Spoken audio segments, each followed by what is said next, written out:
Hi friends, నమస్తే. యండమూరి వీరేంద్రనాథ్ గారి టీచర్లు చెప్పనివి, పెద్దలకు తెలియనివి విజయ రహస్యాలు నెక్స్ట్ పార్ట్ చూద్దాము. ఆత్మసాక్షి చేసిన తర్వాత విచారించేలాంటి పనులు చేయకుండా ఉండడమే ఆత్మసాక్షి. ఒక మాట అనటం వలన అవతలి వారి మనసు విరిగిపోతే దాన్ని అతికించడానికి ప్రపంచంలో ఏ సిమెంటు లేదని నేను తెలుసుకోవడమే నా ఆత్మసాక్షి. ఆత్మశోధన. నాకు తరచుగా ఎందుకు కోపం వస్తోంది? నాలో నవ్వు ఎందుకు తగ్గిపోతోంది? తాత్కాలిక కారణాలు కాకుండా నా అసహనానికి శాశ్వత కారణాలు ఏమైనా ఉన్నాయా? కోపం రాగానే ఒక్క క్షణం ఆగి పై 4 విభాగాల గురించి ఆలోచిస్తే మన ప్రతిచర్య మరింత హుందాగా ఉంటుంది. మొదట్లో కోపాన్ని కంట్రోల్ చేసుకోవడం కష్టంగా ఉండొచ్చు. కానీ స్వానుభవంతో చెప్తున్నాను. కాస్త ఆచరణలో పెడితే సత్ఫలితాలు సాధించవచ్చు.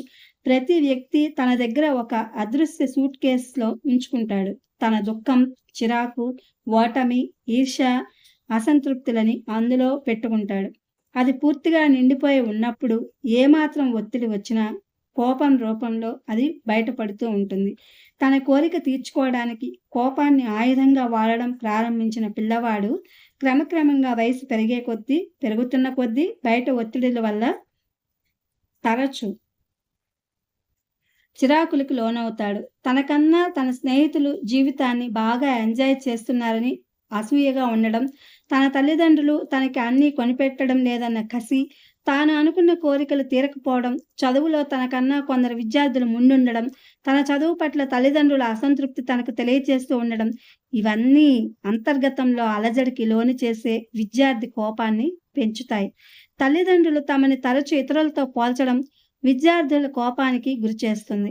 తాము ఏ మంచి పని చేసినా తల్లిదండ్రులు గుర్తించడం లేదని, తాము ఏ పని చేసినా ఫలితం కరెక్ట్‌గా రావడం లేదని, దురదృష్టం తమని వెంటాడుతూ ఉందని బాధపడుతూ ఉంటారు.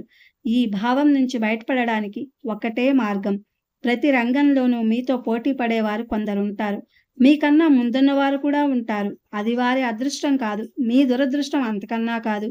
మీరు నిరంతరం వారి గురించి, మీ దురదృష్టం గురించి ఆలోచించడం వల్ల మీకు మరింత చికాకు, కోపం ఎక్కువ అవుతాయే తప్ప లాభమేమీ ఉండవు. మీరు పోల్చుకోవాల్సింది వారితో కాదు, మీ నేటి మీ నిన్నటితో.